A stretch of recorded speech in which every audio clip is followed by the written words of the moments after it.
Well, hello. I am so pleased to be here in Brazil. And I would like to first start out. This is my basement. So you can make online materials super easy, super cheap. We did it in our basement, and you can see right here, I had a green screen, all very inexpensive. So I'm a professor of engineering at Oakland University, and if you know anything about California, you probably think that, well, Oakland is a city in California, so I must be from California, but actually I am from Michigan. Michigan is very cold. So it's in the middle of the country, it's kind of by Chicago, and this is me going to work at my day job in February. And the course I teach, Learning How to Learn, my co-instructor in that is a fellow named Terry Sinowski. And this is Terry. And you can see Terry is, he's the Francis Crick Professor at the Salk Institute. But here is Terry going to work at his day job. So that's one of the great things about online learning is you can not only have students come together from very different parts of the world, but you can have professors and instructors come from very different places. Now, to my surprise, I was invited to speak at Harvard. I was a nervous wreck because, it's Harvard. And so, I went there and I walked into the room and I was even more nervous because it was packed, standing room only. And I thought, why are there so many people here? It turns out that our one little course made for less than $5,000, mostly in my basement, had on the order of the same number of students as all of Harvard's massive open online courses put together, made for millions of dollars with hundreds of people. And so what this tells you is, I think, something you already know, which is that people are starving for fresh approaches to learning that are well-grounded on what we know from research and from neuroscience. So, as we do know, the online world is highly competitive. Good educational material is a mixture of academia with Silicon Valley and all with a little bit of Hollywood. And there's nothing wrong with that. In fact, people absolutely love it. And I can give you an example of this. So this is our older daughter. She was in medical school at the time when I was filming the massive open online course. And so I asked her if she would model blocking out sound if you're trying to focus on something. So she was willing to do that. And actually, the video is not playing. Can we go back? And can we play the video? Oh, or did it play already when I was not watching? It didn't play. Oh, well, you can see she's looking very smug, and she's wearing these headphones. Well, about 4 months after the massive open online course came out, she was sitting in her medical school class and being taught by a preeminent cardiologist in Southeast Michigan. He's looking out that there's 70 students in the class. He suddenly stops the class, points right at her, and says, You were the girl in the massive open online course. So here's this preeminent cardiologist who had, he had no need to go watching an online course, but he was actually getting something from the course that he couldn't get in any other way. So it's something, online course material can be valuable for anyone, even highly advanced specialists. So I should just step back for a moment and give you a little sense of where I come from. I grew up moving all over the United States. So by the time I was about 15 years old, I'd lived in 10 different places.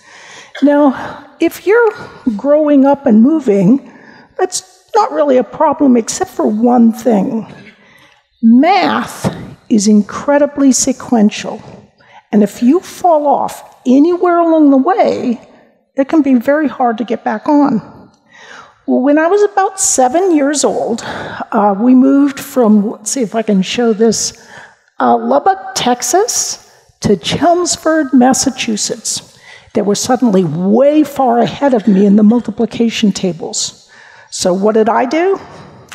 I didn't like math to begin with, so I just said, I can't do this. And I flunked my way through elementary, middle, and high school math and science, which is a little ironic since I'm standing here speaking to you today as a professor of engineering.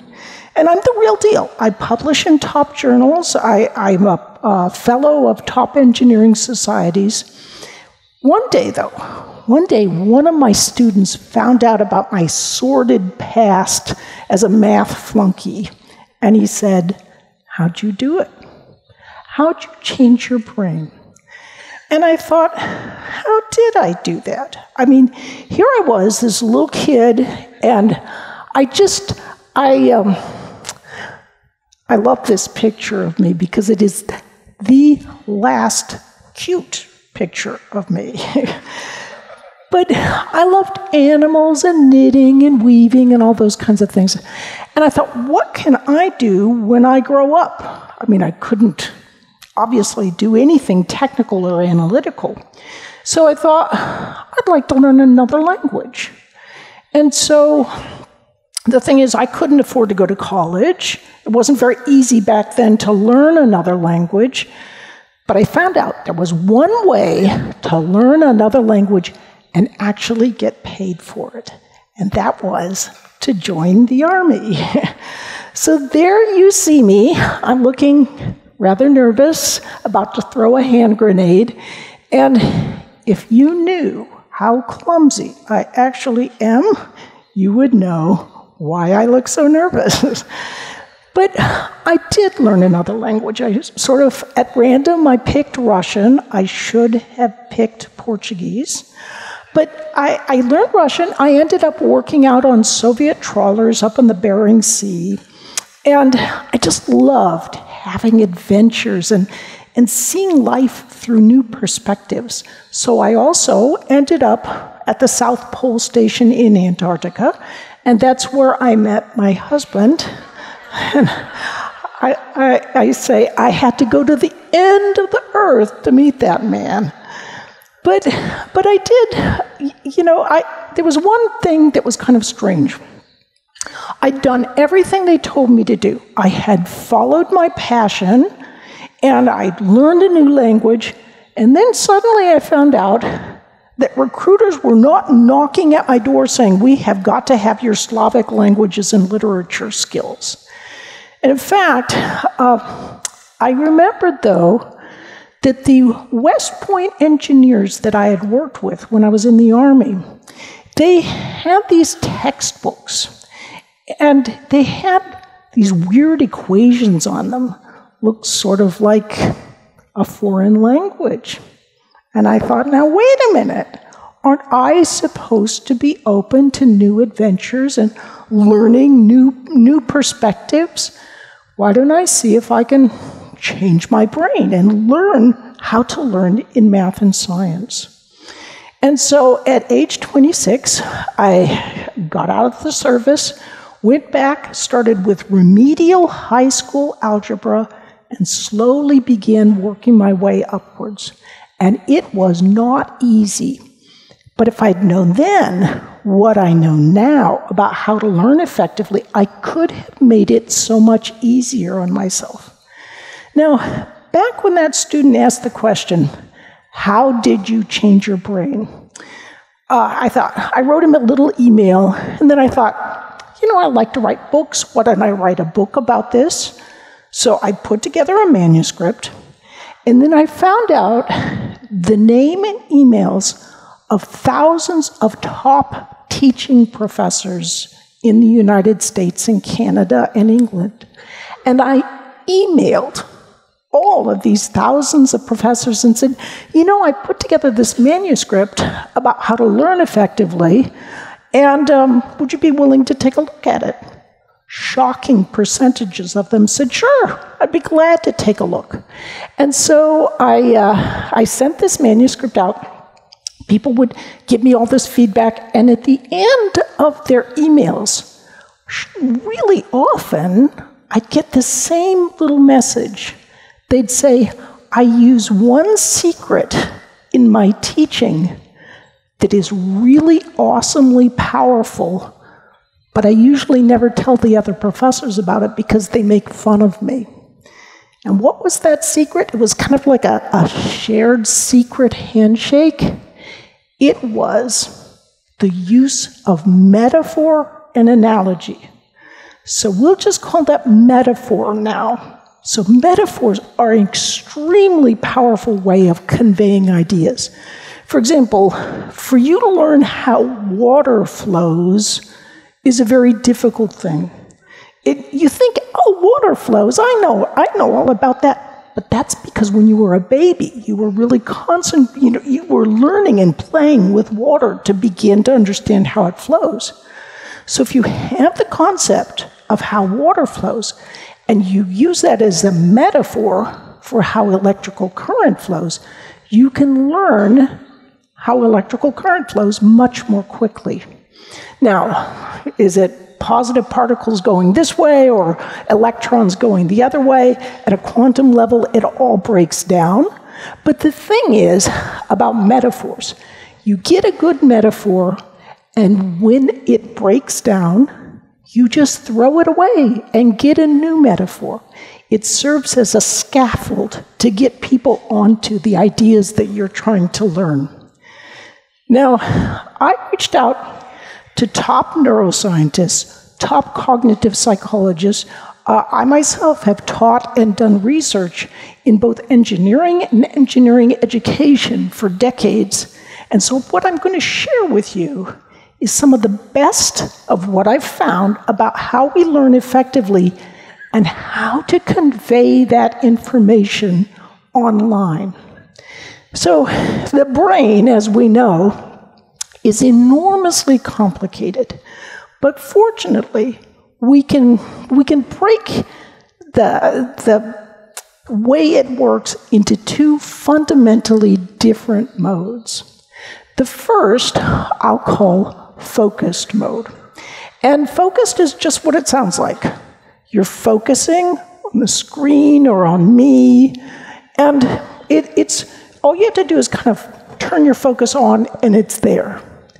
Now, the other mode of thinking is what I'll call diffuse mode.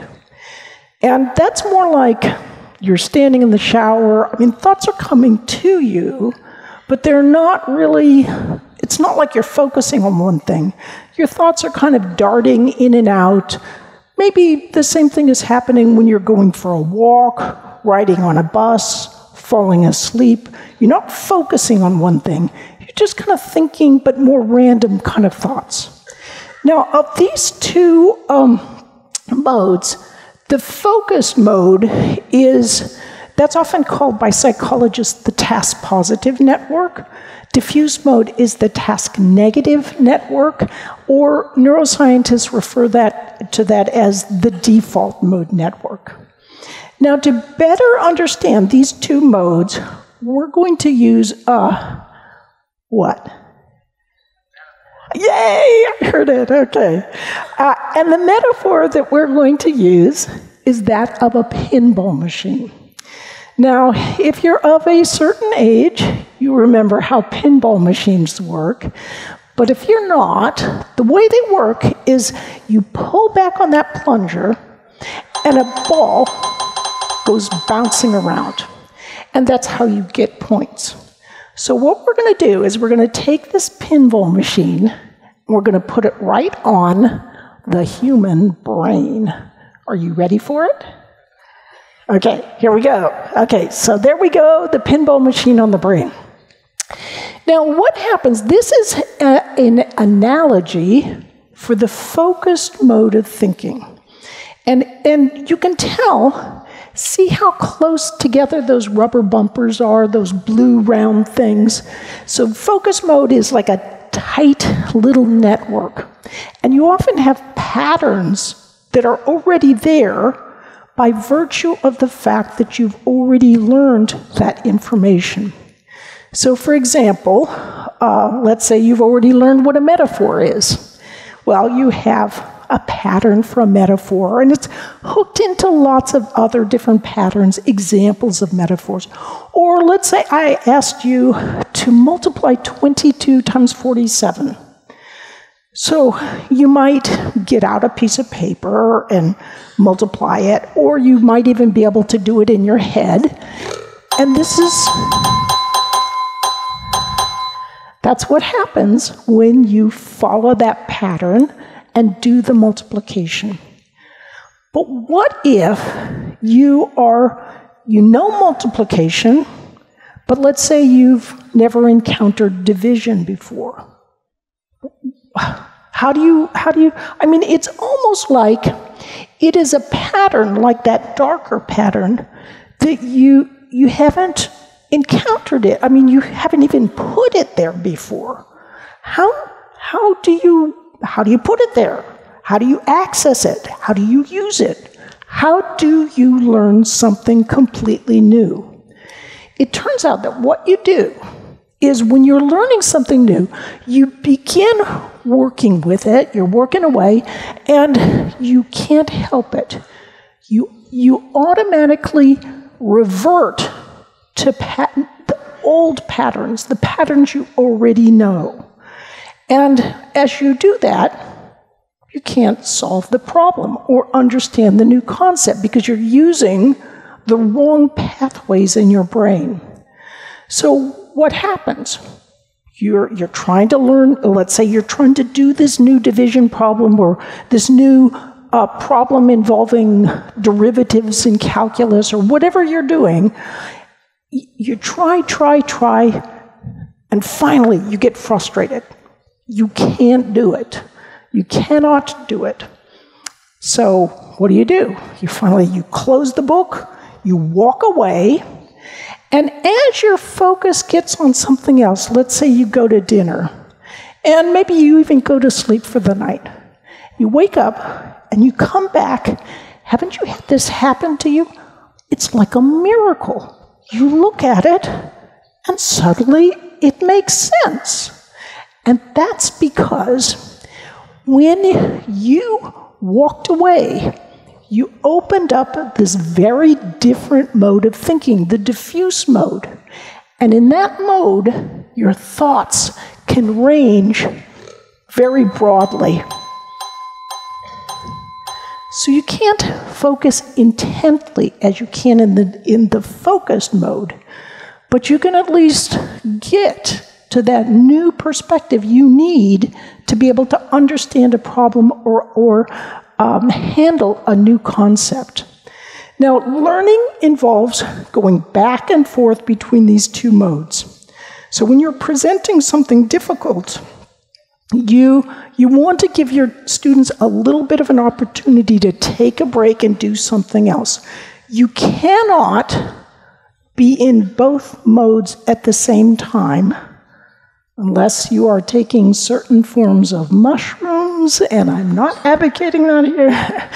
But so what I'd like you to do now is we're going to just take a minute and a half, 2 minutes, and what I'd like you to do is I'd like you to try. I'd like you to turn to someone sitting near you, hopefully someone you've never met before, and I'd like you to say your names quickly, introduce yourselves, and then I already see some handshaking going on, and then I'd like you to explain the difference between focused and diffuse modes. Did you notice what happened when you took that little break and turned to your neighbor? When you did that, you momentarily went into the diffuse mode. And didn't that help to give you a fresh perspective on what we've just been talking about? So when you're creating good online videos, if you can create these kinds of opportunities for students to step back and then refresh themselves and look at things in a new way, and this is part of why humor can be very important in online videos. It helps people to refresh themselves.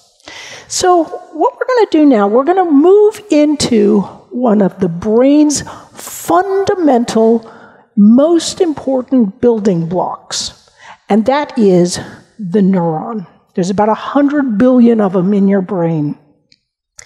I wish that I could take a picture and show you right now, because you can just see you're all going, oh no. This is where she gets to the super boring scientific stuff. So let's spice things up a little bit. Let's have so this is our metaphor for a neuron. And this is a space alien.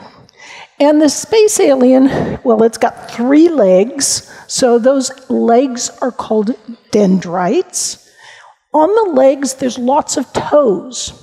So those are called dendritic spines. And then neurons have an arm. Each one has one arm, and that arm can reach out and touch the toe of the next neuron. In fact, that's basically what neurons live to do, is just to sit there, hang around, so they can tickle the toe of the next neuron. So there we go. We've got our neuron. It's tickling the toe of the next neuron. What that is doing is that's sending a signal out. So neurons are sending signals as you're thinking in the brain, and they're basically electronic signals that travel from one neuron to the next. Now, is it a little more complicated than that? Yes, it is. We've got the electrical signal that goes along, and then we've got a chemical, a neurotransmitter that goes between the synapses, and then it travels along again as a electrical signal. But for our purposes, just think of it as an electrical signal, or a signal. And so when you learn something, when you learn anything, what you are doing is you are creating a set of connected links between a certain group of neurons.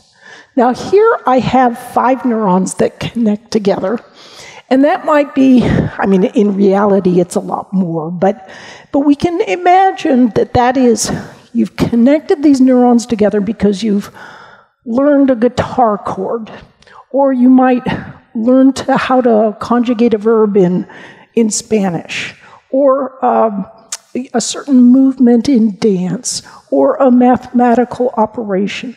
All of these things, you're just creating patterns in the brain. Now, as you're learning, when you practice with what you're learning, you're actually strengthening those connections between neurons. So practice builds those connections, and that's why you want to have practice in whatever educational materials you're creating. You can think of the sets of links as being like links in a chain that you are connecting together, and the more you practice, the bigger, thicker, and richer those sets of links become. And you can now see what's going on with metaphor. When you learn one concept and you use that as a bridge to the new concept, it's much easier to learn things. And other professors, or people who don't know learning, or don't know how the brain really works, they'll often say, oh, a metaphor isn't a good way. You should just teach the direct concept. But actually, we now know through neural reuse theory that if you use a metaphor, it builds a much quicker bridge for people in their learning. Now, what happens, though, I don't know, do students here in Brazil do like my students in Michigan? I'll tell you what my students in Michigan do. They come in, I explain something in class, and I explain it pretty well. We practice it together, they get it, and then they go home and they work a couple of other jobs. They don't look at it again for 3 weeks until they have the test. And they come and they look at it the night before, and suddenly what they understood before, they can't understand it now, even though they understood it before. And the reason for that is this. When they didn't do anything for 3 weeks, their little synaptic janitor kind of came along and just swept those dendritic spines away. So there's no connection anymore where there was at least a weak one to begin with. So the most important, so you want to practice and you want to kind of repeat it several times before you kind of put it away, because that's what's going to help build that strong set of links. But also, there's something else important that happens when you're learning. Look here. See how that one dendrite kind of pops out. It makes some practice connections and strengthens. When it is really doing that is when students are asleep. So asleep, that's when the real neural connections actually build and grow. So this is part of why it's very valuable for students to get a good sleep. And in fact, what sleep does is it helps seal in those connections. So they stay there and build and become stronger. And you can actually see that. This is a light microscopy image, and it's of a neuron, a dendrite, before learning and before sleep. Now watch what happens after learning and after sleep. You ready? Okay. Everywhere that there's a little blue triangle, that's where a new dendritic spine has popped out during sleep. So this, again, is why sleep is so incredibly important. That's actually when the learning really takes place. So this, too, is why it's important to space out your learning. Let's say you have 5 hours to learn a new concept. It is much better to do 1 hour per day for 5 days. Because think of it this way. Each day you learn for 1 hour, then you sleep on it at night, and it kind of reinforces what you've learned. Study again the next day, and then reinforce it that night. And each night, you're getting sort of twice the bang for the buck. If you don't do that, if you cram everything in one day, what happens is you've got one set of connections, but they're not very strong, and your little synaptic janitor can much more easily sweep those patterns away. So when students cram, they create a poor foundation for learning. It's almost like when you take your time, you build a solid structural wall. You lay a layer of bricks, then the mortar, then the bricks, mortar, let the mortar dry before the wall goes too high. If you don't do that, if you do it all in one day, it's sort of a really kind of a terrible wall, and it's very hard for people to build a foundation for learning that way. Now, what I'm going to do is I'm going to turn to what I think is the most important set of ideas from an online perspective, online education perspective. And this relates to working memory and long-term memory. Now, working memory is what you can hold temporarily in mind. So if I gave you 47325, to remember it, you'd be sitting there going, 47325, you're repeating it. Because working memory can only hold it temporarily in mind. Long-term memory, though, well, you've got information parked in there like the names of your friends, your home address, maybe even something you learned in school. So the thing is, most people, their working memory is in their prefrontal cortex, that's mostly, and you can hold about 4 things in your working memory. So 4 pieces of information, 4 numbers or 4 ideas.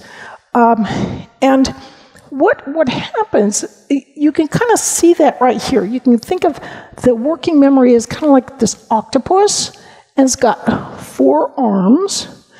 And long-term memory, on the other hand, is more like it's all over the brain, but I'll represent it as a set of lockers. And inside those lockers, which are kind of all over the brain, you have sets of links. So when you're learning something new, your working memory is working very, very hard to try and understand those ideas. It's trying to create sets of links. But once it's created those sets of links, well, what happens is those links are in long-term memory, and your working memory can reach into long-term memory and just grab those set of links, and you can start working with it. So this brings me to our younger daughter, Rachel. So, I'm creating, you might wonder, how did you create this online course for so little money? And well, part of it was whenever I needed an actor or actress, I just used someone from the family. They work really cheap. They work for food. So here you see, we were sitting at the dinner table, and I remember asking my daughters, I need someone to model backing up a car really badly. My younger daughter's like, Mom, I've got this. I can do this. And indeed, she had learned to back up a car just a few months before. So if you take a look, you will see, here is our younger daughter. Now watch her, she's modeling what it's like to back up a car when you're first trying to learn. Her little face is going crazy, like, she look in this mirror, that mirror, and then off she goes into the ditch. And the thing is, when she was first learning to back up a car, she had a very heavy cognitive load.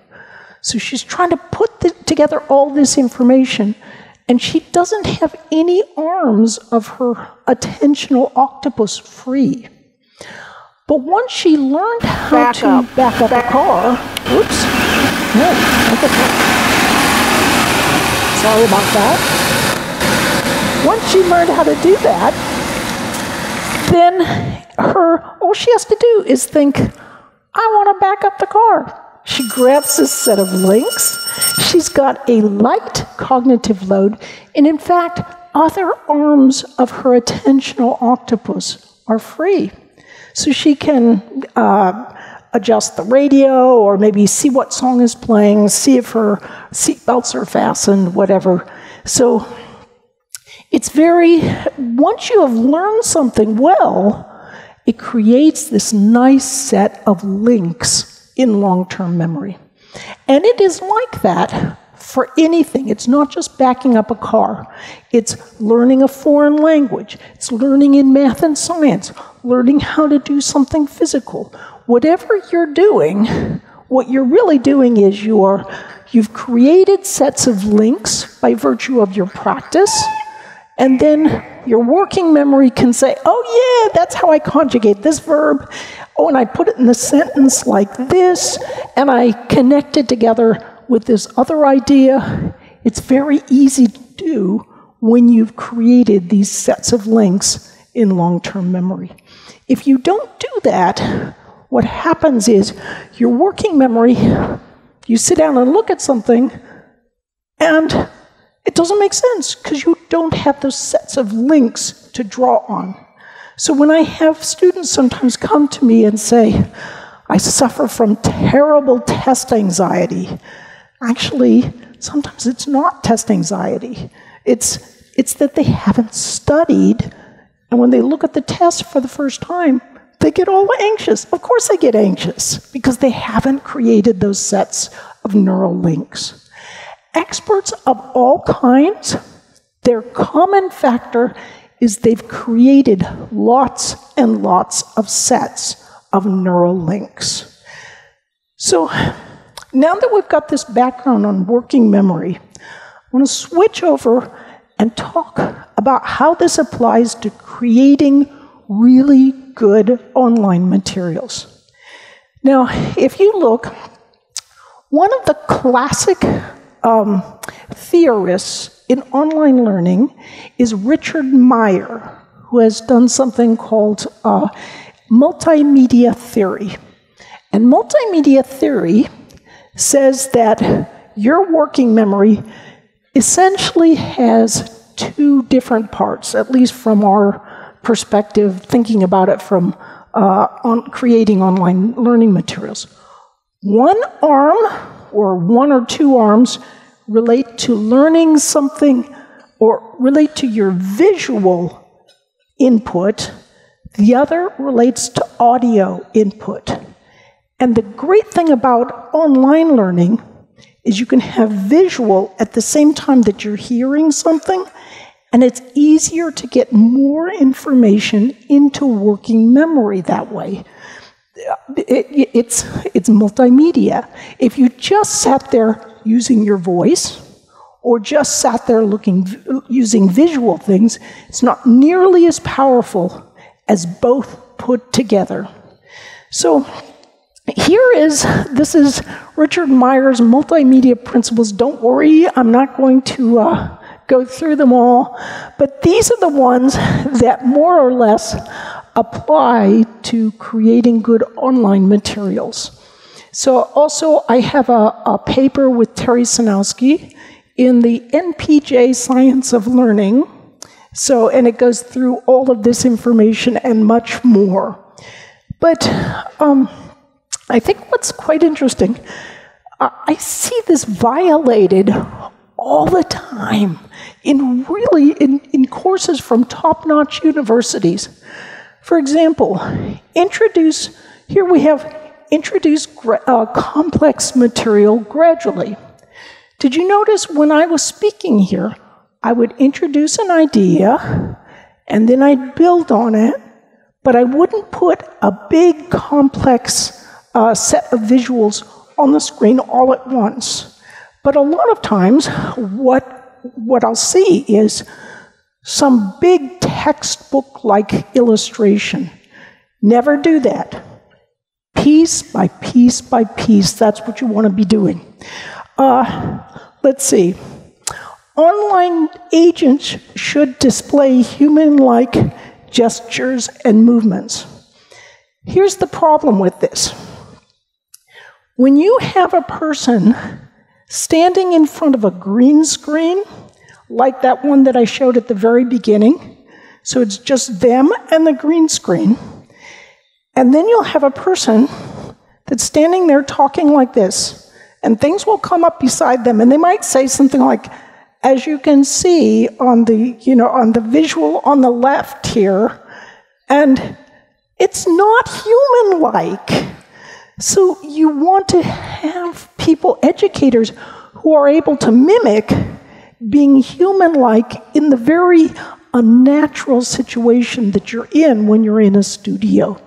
So highlight important information. All these kinds of things are really quite important, but I see this violated all the time. A very important one is get rid of extraneous on-screen material. This is why I love green screen, because green screen, you can just take out everything. You don't have to have the potted plant, the bookcase in the background, all of this kind of thing. You can just have what you want your learner to focus on. So green screen is one of the best ways around to incorporate the best of what we know of all the elements that can construct great online learning materials. Now, much as I adore Richard Meyer and his work, he misses some very important things. So let me just quickly go over some of those ideas. The first one is that when you are putting your attention onto something, you're doing what I call, or what psychologists call, top-down processing.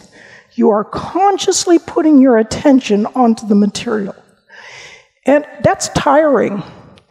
What you want to, the other kind of processing is bottom-up processing. What is bottom-up processing? That's like, let's say that we suddenly heard this big boom in the back of the classroom, or this audience. You would all turn around and look at the back of the classroom, or the back of the, this looks so much like my classroom. So, but you would look. You can't help it because your bottom-up attentional processing gets you to look very carefully at whatever's going on. You want to take advantage of bottom-up processing. How do you do that? A lot of attention to details in the final editing of whatever you're putting together. Ultimately, I think of it as something like a predictability principle.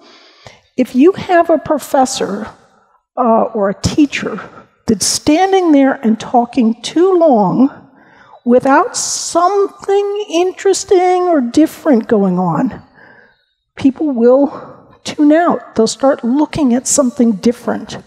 So I'd say the predictability principle prolongs static visuals, discourage sustained attention. But on the other hand, visual change attracts bottom-up attention. So people will just keep watching your material just because there's something visually interesting going on. It doesn't have to be all of the time, but just enough to keep people's bottom-up interest in place. Everything does not need to be motion.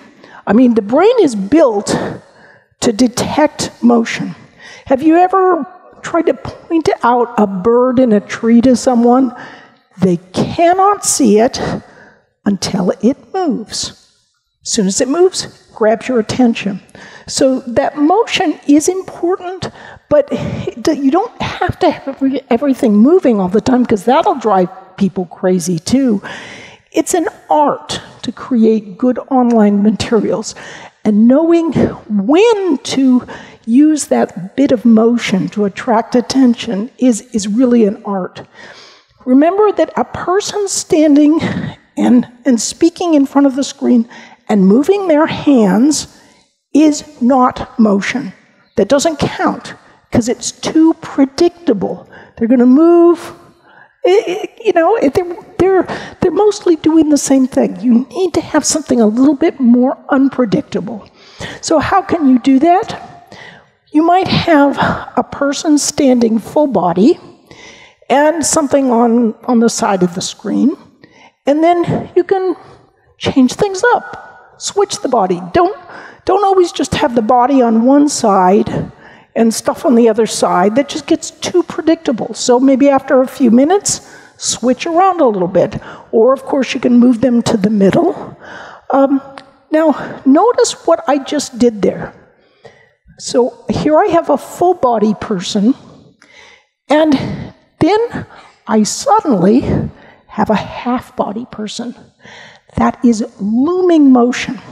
Let's say that I suddenly started walking right towards you right now, and I can see you're very good. She keeps a very solid, careful look, but it attracts your attention when someone looms closer to you. Now, what this is doing, going from full body to half body, is it's a simulation of me looming closer to you. From a neuroscientific perspective, looming motion involves things that could kill you. So it activates naturally these sort of attentional mechanisms that keep your interest. So you just don't quite know if someone is moving and they're looming closer to you. It just gets your attention whether you like it or not. So if you have half body, of course you can move them around. I should say, in my video studio at home, we have a nice full body green screen. Cost about $100 to put it in. So, I mean, it's really cheap. I just curved the cloth around. Works great. And then I can go from full body to half body, and it looks like I've just loomed. So play with the entrances. You don't just have to have people appearing. You can have them popping in. I've seen some great video editors and video artists where they will walk at the beginning of the video. They will walk in and sit down. That gives you motion right at the very beginning, which attracts attention. So, of course, you can go back and forth. You can use different people. So I have black person here, red person here, and I'm just using a different person, to edit in. And we've just discussed, again, the value of looming motion. So make it quick. Don't have it go from full body to agonizingly slow half body. Have it quick, because that makes it seem like it's looming. Also, micro jumps is very popular amongst younger audiences. Right between that breath, when you're taking a breath, sometimes that will be cut out. So you can kind of see here. So there's just a little micro jump, and that just keeps attention in whatever you're teaching about. Build in an interaction with the medium. So the standard is, if you have green screen, you're standing and talking, maybe you'll say something like this. But green screen is great. You can duck. Things can, jump over you. What you want to do is you want to point, duck, grasp something, lean or push. It just makes it seem more real to the audience, and it brings them in there with you. So be careful of your video editors. They can either make you or break you. Video editing is just critically important. An editor with a good eye, they can add so much value. Now come back for just a moment to the idea of humor. Humor is, online learning can be stultifyingly boring. And the way to break that up is to add just a little bit of humor here and there. It doesn't need to be everywhere, but every 5-7 minutes, if you have something a little funny, your learners, they'll be like rats. They're pushing the lever, just waiting to watch and see what the funny thing that you're going to do is. And you'll keep their interest, even if it's really kind of dry and boring material. In fact, I would say the old Richard Meyer principle was that learning is a seductive detail that distracts from really understanding the material. That was work that was done something like 25 years ago with a book, not a video. I would say that the new theory that we should have is that people may not learn better with humor, but people will want to pick multimedia learning that includes humor. So if you have a good course that's really nothing funny in it, and a good course with some humor in it, which one are they going to pick? The one with a little bit of humor. And you can also get a reputation. Oh, those courses, they're a little funny. They're really worth watching. I have to show you my colleague, Terry Sinowski. He is one of the world's greatest living neuroscientists. He's one of only 12 living human beings who's simultaneously a member of the National Academy of Sciences, National Academy of Engineering, and National Academy of Medicine. So he's teaching in our massive open online course, giving this long lecture on neurotransmitters, and then this is what he does next. This brings us to zombies. Zombies can't learn. It is also clear from their behavior that they have brain damage, especially in the front of their cortex, which is the part that makes plans.